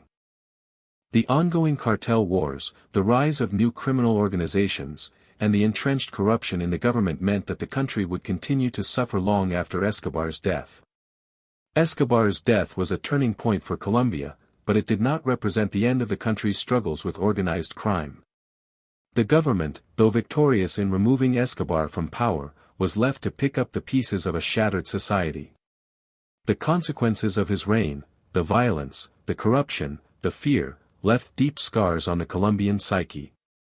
The power that Escobar had accumulated, the way he had manipulated the political system, the wealth that flowed through his hands, all of it was a reminder of just how fragile the structures of power and governance really were. His death may have marked the end of one chapter, but it only opened the door to a new and equally brutal one. Escobar's legacy is one of contradictions. He was a man who simultaneously embodied the worst excesses of human nature and the best instincts of survival. He was a drug lord who built an empire, but he was also a man who saw himself as a protector of the people, someone who fought against the corruption that plagued Colombia. The complex nature of Escobar's character has led to endless debate about whether he was a hero or a villain. To the people of Colombia, he was both, and neither. His reign was a paradox, one that left behind a country that would take decades to recover, and a world still grappling with the legacy of the man who once ruled it all. Pablo Escobar's legacy is not merely a story of criminal wealth and power, it is a complex web of myth, tragedy, and contradiction that continues to shape not only Colombia's history but the world's perception of the drug trade. While many view his rise to power as a cautionary tale of unchecked ambition, Escobar was, for some, a symbol of defiance against an unjust system. His life and death raise unsettling questions about morality, power, and the price of wealth. What makes Escobar's story so compelling, even decades after his death, is not just his extraordinary wealth and the violence he left in his wake, but the personal choices he made, the people who were drawn into his orbit, and the enduring effects of his reign on Colombia and beyond. For the people of Colombia, Escobar's death marked the end of a chapter, but it did not close the book on the pain and suffering his empire caused. While Escobar's criminal empire was shattered, his influence continued to ripple through the country. His image as a ruthless criminal mastermind was counterbalanced by his carefully crafted persona as a benefactor to the poor. In Medellin, Escobar was, in some ways, still viewed as a hero. The barrios that had once suffered in silence now had schools, parks, and community centers that were built by Escobar's money. These were tangible gifts to the people, and for those living in the slums, Escobar's death didn't erase the fact that he had, in their eyes, done more for their community than the government had in decades. His legacy was a paradox. He was both a villain and a savior, a man who brought death and destruction but also gave to the people he had once promised to help. Escobar's philanthropic actions, however, were never as pure as they seemed. His investments in social infrastructure, building homes, hospitals, and schools, were not driven by a genuine desire to improve the lives of the poor. They were tools of manipulation, designed to solidify his power and control. The people of Medellin, living in poverty and under constant threat, saw Escobar as the only one who cared. In return for their loyalty, Escobar gave them jobs, homes, and security. But these gifts came with a steep price. The loyalty he demanded was not just out of admiration, it was rooted in fear. Those who received his gifts were also bound to his cartel, and refusal to participate in his schemes came at a great cost. The poor were caught in a dangerous cycle of dependence, one where Escobar's wealth and power ensured his grip on the city, and in turn, allowed him to continue expanding his criminal empire. Escobar's ability to manipulate public opinion went beyond the barrios of Medellin. He was a master at controlling the media, using journalists to craft the narrative of his life. The myth of Escobar, as both a benefactor and a brutal criminal, was carefully cultivated by those he paid to spin his story. In the eyes of many, Escobar was not just a drug lord but a messianic figure, a man who fought against the government, the elites, and the United States. His image as a Robin Hood figure, stealing from the rich and giving to the poor, was central to his public persona. But this was a narrative that Escobar crafted himself, using his money and power to manipulate how he was perceived. The media played along, either out of fear or for the financial rewards Escobar offered in exchange for favorable coverage. Behind the media stories, however, was a much darker reality. Escobar's wealth was built on the backs of the countless lives he destroyed: rivals, journalists, police officers, politicians. Anyone who stood in his way was eliminated without hesitation. His reign of terror was not confined to Colombia, it spread to the United States, where his cartel controlled a significant portion of the cocaine trade. Escobar's power was so immense that it reached into the political spheres of both Colombia and the U.S. He bribed officials, generals, and judges, ensuring that his criminal empire would remain untouchable for years. He even manipulated the Colombian government, forcing them to negotiate with him by threatening violence and chaos. For a man who had everything, money, power, loyalty, Escobar's paranoia was his constant companion. His desire to control not just the drug trade but the political and social systems around him led him to take ever greater risks. As Escobar's empire continued to grow, so did the level of violence he unleashed. The more powerful he became, the more ruthless his methods.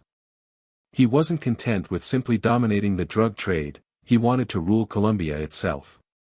His conflicts with rival cartels, such as the Cali cartel, and his war with the Colombian government became more brutal, with Escobar's forces using bombings, assassinations, and terror to strike fear into those who opposed him. His personal motto, plata o plomo, silver or lead, was a chilling reminder of his approach to anyone who stood in his way: either take his bribe or face certain death. The government, struggling with its own corruption, was unable to stop him, and as the years passed, Escobar grew bolder and more brazen. His empire seemed invincible. Yet, as his power grew, so did the seeds of his downfall. The more he sought to control, the more enemies he made. His violent tactics alienated potential allies, and even those closest to him began to turn against him. The sense of invincibility that had driven his rise to power began to fade, replaced by paranoia and fear. Escobar's world, once built on loyalty and fear, was crumbling. In the final years of his life, Escobar found himself on the run, hiding in the jungles of Colombia, desperate to maintain control of a collapsing empire. The man who had once been untouchable was now running for his life, pursued by the very government he had once corrupted, as well as by the United States and rival cartels who saw him as a threat to their own power. The dramatic manhunt that followed Escobar's escape from his luxurious prison, La Catedral, brought an end to his reign. For more than a year, the Colombian government and the U.S. authorities worked tirelessly to track him down. Escobar, knowing that his time was running out, became more erratic in his actions. He moved from hideout to hideout, relying on an increasingly fragile network of loyalists to protect him. But the walls were closing in. The Colombian authorities had made it their mission to capture him, and they had the resources, the manpower, and the political will to do so. In the end, it was not Escobar's wealth or his loyal sicarios that saved him, but his own hubris. The man who had spent his entire life building an empire of violence, fear, and manipulation was brought down not by his enemies but by his own actions. His downfall was a result of his inability to see the cracks in his empire, the erosion of his power, and the growing resistance from both the government and the people. The final confrontation, where Escobar was killed by the Colombian National Police, was both inevitable and tragic. Escobar's death marked the end of an era, but the scars he left on Colombia and the world would last long after his body was buried. His influence on the global drug trade, his manipulation of Colombia's political system, and the fear he instilled in his own people would reverberate for years to come. After his death, Colombia began a long and painful process of rebuilding, but the damage done by Escobar's reign could not be undone overnight. The cartels did not disappear with him. The violence and corruption that had fueled his rise continued to plague the country. The legacy of Escobar, both in terms of his criminal empire and his impact on Colombian society, remains a topic of debate and reflection. For some, he is a cautionary tale about the dangers of unchecked ambition and the corrupting influence of power. For others, he remains a figure of fascination, a man who built an empire from nothing and ruled with fear, leaving behind a legacy that is both tragic and compelling. In the years since Escobar's death, Colombia has made significant strides in its fight against drug trafficking and organized crime, but the scars left by his empire are still visible. The people of Medellin, once caught in the crossfire of Escobar's war on the government and his rivals, have had to confront the reality of his legacy, both the good and the bad. Escobar's story is not just about a man who became a kingpin, it's about the system he created, the lives he ruined, and the world he left behind. As long as the memory of Escobar lingers, Colombia's battle with organized crime will continue to be shaped by the lessons of his rise and fall. The legacy of Pablo Escobar remains one of the most complex and polarizing subjects in the history of organized crime. While many regard him as the embodiment of unchecked ambition and a testament to the destructive power of the drug trade, there are still those who view him as a tragic hero, a product of Colombia's deeply flawed system. Escobar's impact, both on his home country and the world, is undeniable, yet it's also a story marked by contradictions, with his reign defined by both generosity and brutality, self-interest and sacrifice. His death may have ended his reign, but the ripples of his actions are still felt, not only in Colombia, but across the entire world. One of the key aspects of Escobar's legacy is how he was able to create an image of himself that resonated with both the people and the global public. Escobar was a man who understood the power of perception. His rise to power wasn't simply a result of criminal genius, it was also a masterstroke in self-promotion. To the people of Medellin, Escobar was not just a drug lord, he was their protector, their benefactor. In a country ravaged by poverty and corruption, Escobar's gifts seemed too good to be true. He built entire neighborhoods, provided jobs, funded schools, and funded hospitals. For many, he was a hero who took care of the poor in ways the government never could. He even ran for political office, further cementing his image as a man who was not just in it for the wealth, but for the people. But Escobar's charity was far from selfless. His generosity was a tool, a means to an end. By constructing infrastructure and providing for the poor, he secured loyalty, making it harder for the Colombian government to go after him without facing public backlash. It was a carefully crafted facade designed to strengthen his grip on Medellin. While the government saw him as a ruthless criminal, the poor saw a man who was giving them opportunities they had never had before. The contrast between Escobar's public image and the reality of his actions, the violence, the corruption, the intimidation, was stark. His philanthropy served another purpose. Escobar, who was deeply invested in his own myth-making, sought to portray himself as a modern-day Robin Hood, a figure who fought against an unjust system and stole from the rich to give to the poor. He knew that if he could control the narrative, he could manipulate public opinion, shielding himself from the authorities and winning the loyalty of those around him. His public image was as carefully curated as his criminal empire. But beneath this mask of benevolence lay a man whose thirst for power and wealth was insatiable. His generosity, while real in its impact on the people of Medellin, was always a means to solidify his control over the city and the broader cocaine trade. Escobar's ability to wield both generosity and violence simultaneously is one of the defining characteristics of his reign. It was a dichotomy that made him both a fascinating and terrifying figure. He could be tender with the people he considered his allies, but ruthless with anyone who dared to oppose him.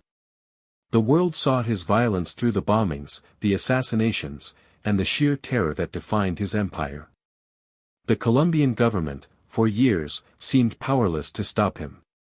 His empire was built on the back of corruption, and he made sure to buy loyalty wherever he could, from judges and politicians to the police. Bribery and intimidation were his most effective tools, allowing him to stay one step ahead of the authorities for much of his reign. However, Escobar's empire was never as invincible as it seemed.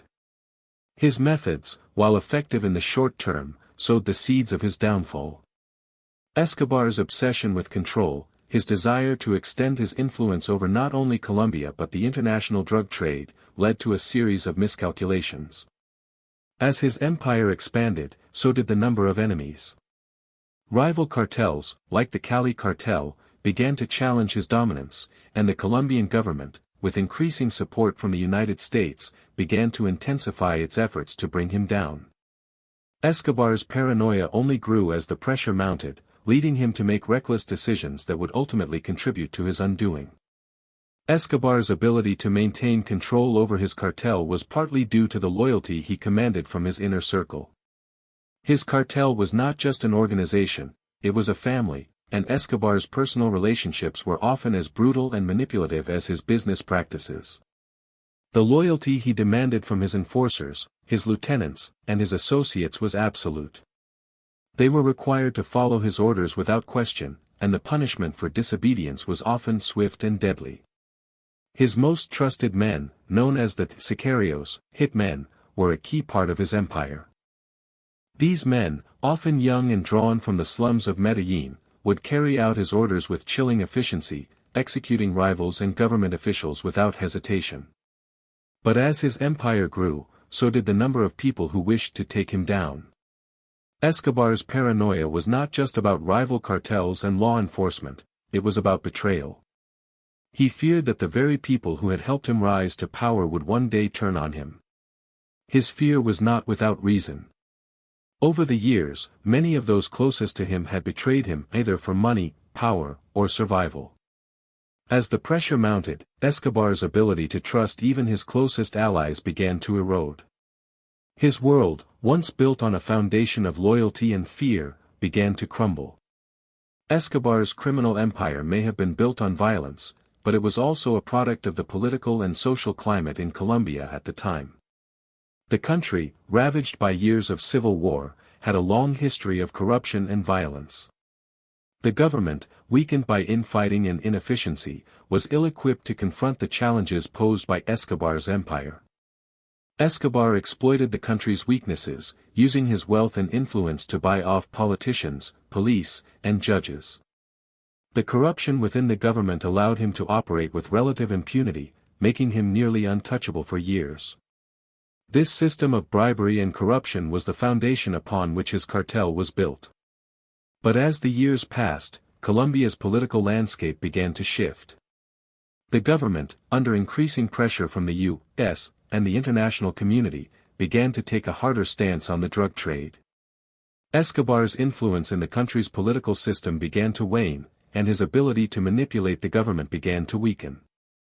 This, combined with the increasing pressure from rival cartels and law enforcement, marked the beginning of the end for Escobar's empire. In the final years of his life, Escobar's empire was in decline. The forces that had once allowed him to thrive, his ability to control the media, buy off politicians, and intimidate his enemies, were no longer as effective. The Colombian government, with the support of the United States, began to close in on him. The legendary manhunt that ensued was one of the most dramatic and intense in modern history. For months, Escobar evaded capture, moving from one hideout to the next, always one step ahead of the authorities. But as the noose tightened, his sense of invincibility began to fade. The walls of his empire were collapsing, and his paranoia reached new heights. The final days of Escobar's life were marked by a desperate attempt to escape the inevitable. The man who had once ruled Colombia with an iron fist, who had built an empire that spanned the globe, was now on the run, hiding in the jungles of his homeland. But even as the authorities closed in, Escobar remained defiant. He continued to run his empire from the shadows, ordering hits and controlling the flow of cocaine from his hideouts. However, it was clear that his reign was coming to an end. On December 2, 1993, after a dramatic shootout with the Colombian National Police, Escobar was finally killed. His death marked the end of an era in Colombia's drug war, but it did not bring peace. The power vacuum left by his death led to further violence and instability in the country, and the cartels that followed in his wake continued to plague Colombia for years. Escobar's death did not mark the end of the global drug trade, but it did signal the collapse of one of the most notorious criminal empires in history. Escobar's death was a turning point, but it did not close the chapter on the damage he had caused. The people of Colombia, and the world, would continue to grapple with the consequences of his reign for years to come. His story, one of violence, power, and manipulation, remains a cautionary tale about the dangers of unchecked ambition and the corrupting influence of wealth and power.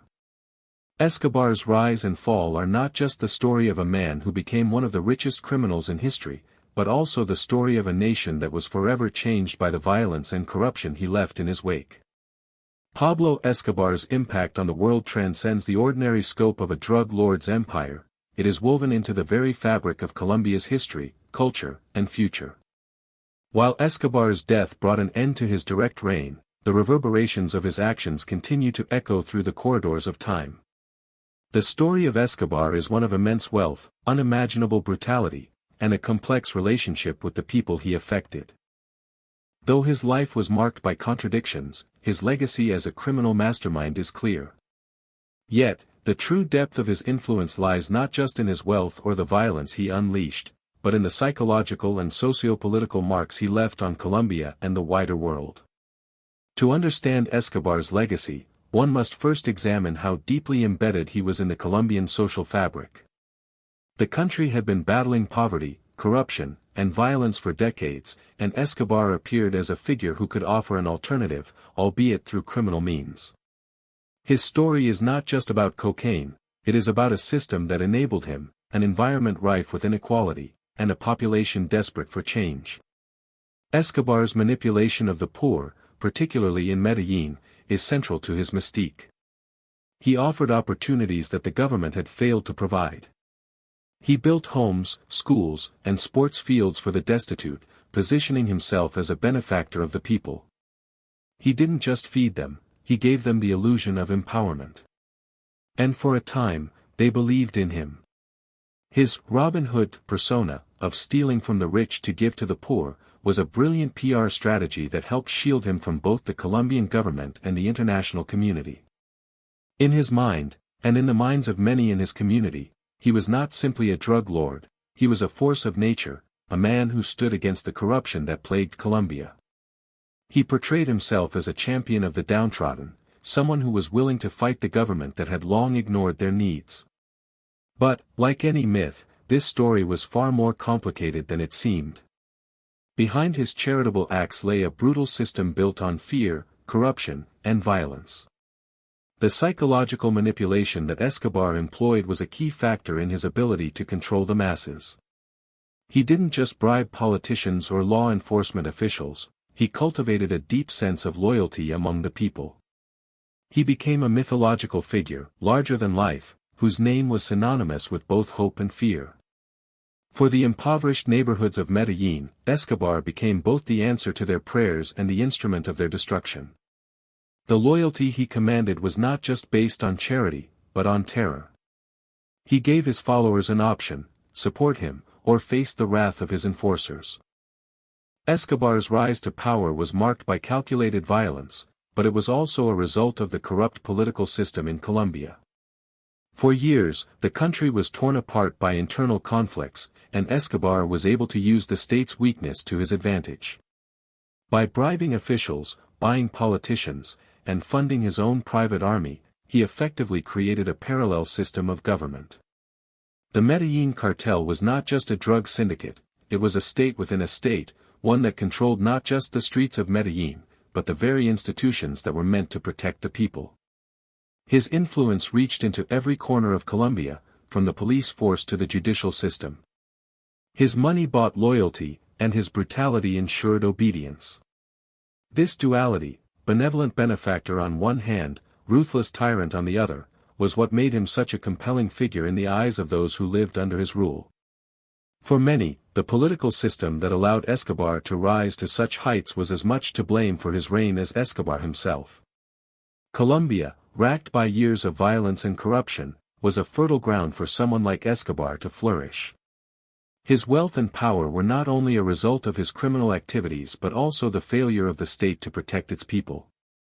The government, instead of combating him, often turned a blind eye, either out of fear or due to the deep-rooted corruption within the institutions. For years, Escobar was untouchable, and when the government did act, it was often ineffective and scattered. The inability to remove him from power allowed the cartel to thrive, and Colombia became a battleground, not just between rival cartels, but between the state and an empire that had grown too large to control. But the government was not the only entity affected by Escobar's reach. The Colombian military, as well as law enforcement, were constantly torn between doing their jobs and being compromised by the sheer weight of Escobar's power. While some within the military tried to resist Escobar's influence, others were bought off, turning the fight into one of the most complicated wars in modern history. Escobar's ability to manipulate the public narrative, his control over the police and the politicians, meant that the authorities had to operate under a constant state of suspicion and fear. Every move they made had the potential to be undermined by Escobar's vast network of informants. The Colombian government had no choice but to declare war on Escobar, but the war was as much against the institutions that supported him as it was against the man himself. In the United States, Escobar's empire was seen as a threat not just to Colombia but to the entire Western Hemisphere. The United States had long been the primary market for Colombian cocaine, and Escobar's operation was the engine that powered this trade. His cartel was responsible for shipping vast quantities of cocaine to U.S. cities, feeding the growing drug epidemic of the 1980s. Escobar's cartel was the gateway through which much of the cocaine entering the U.S. flowed. The U.S. government, alarmed by the scale of the operation, became deeply involved in efforts to take down the Medellin cartel. Escobar's growing wealth and influence led to an increasing amount of international pressure on Colombia to act, but the deep connections he had forged in the government made this difficult. His hold over Colombia's political and law enforcement apparatus was one of the key reasons he was able to operate with impunity for so long. For years, Escobar was the target of U.S. law enforcement agencies, particularly the Drug Enforcement Administration, DEA, which worked tirelessly to bring him to justice. The sheer magnitude of Escobar's criminal operations made him an international priority. He was seen as one of the most dangerous men in the world, and the U.S. government offered a substantial reward for his capture. But as Escobar's reach extended beyond Colombia, the complexities of international diplomacy began to shape the pursuit of justice. The U.S. government could not simply intervene without navigating the delicate relationship between Colombia and the United States.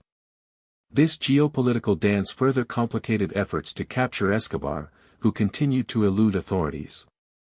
Escobar's eventual downfall came not just because of the efforts of law enforcement but due to his own mistakes.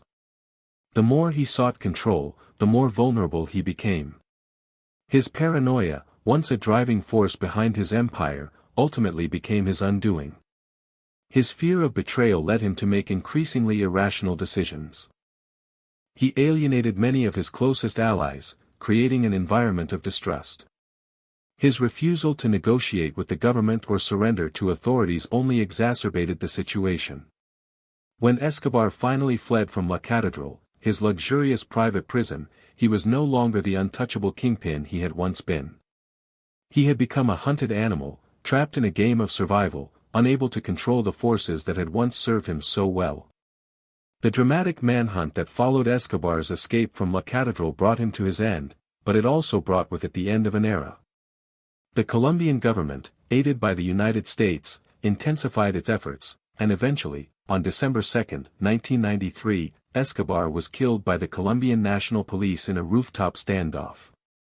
His death did not bring peace to Colombia, nor did it dismantle the Colombian drug trade. It marked the end of one chapter, but it did not close the book on the country's struggles with organized crime. After Escobar's death, the power vacuum left by his demise led to further violence and instability as rival cartels vied for control.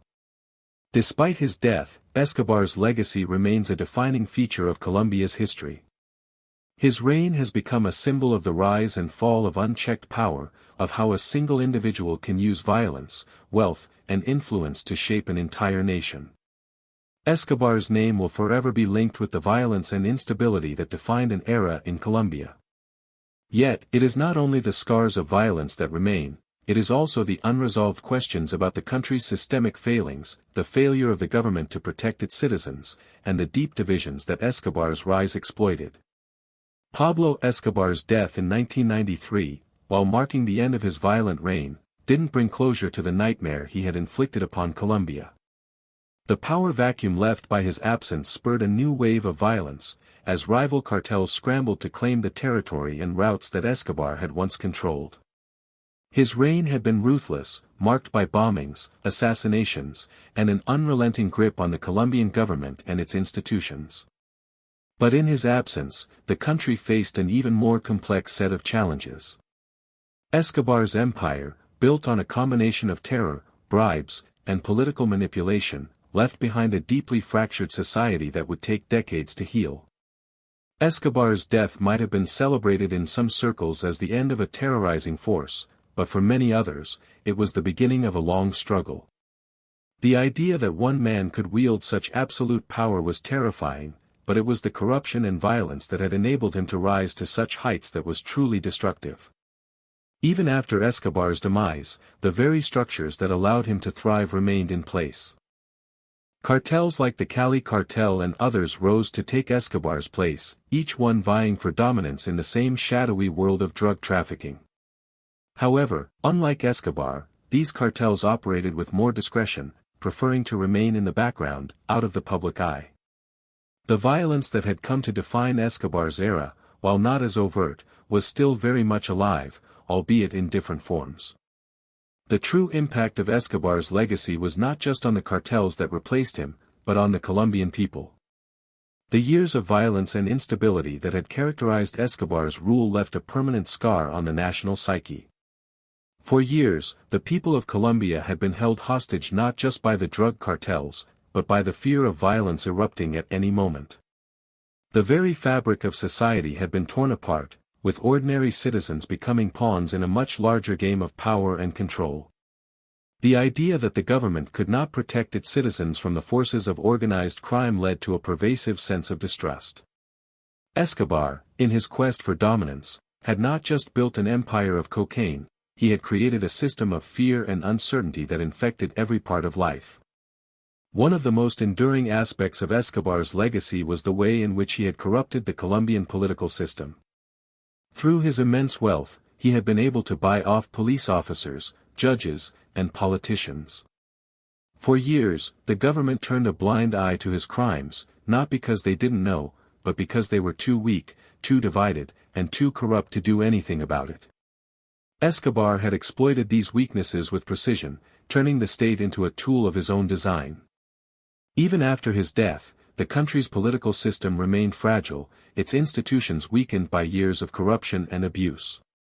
Escobar's rise to power was not just a personal success, it was the result of a systemic failure that allowed a single individual to accumulate such unchecked power.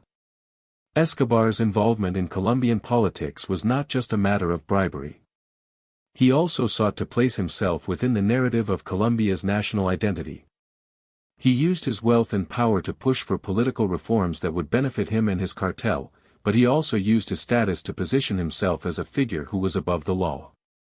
His attempt to enter the political arena was not just about gaining power, it was about legitimizing his actions. His ambition extended beyond drug trafficking, it was about becoming a part of the political elite, a move that would allow him to continue operating with impunity.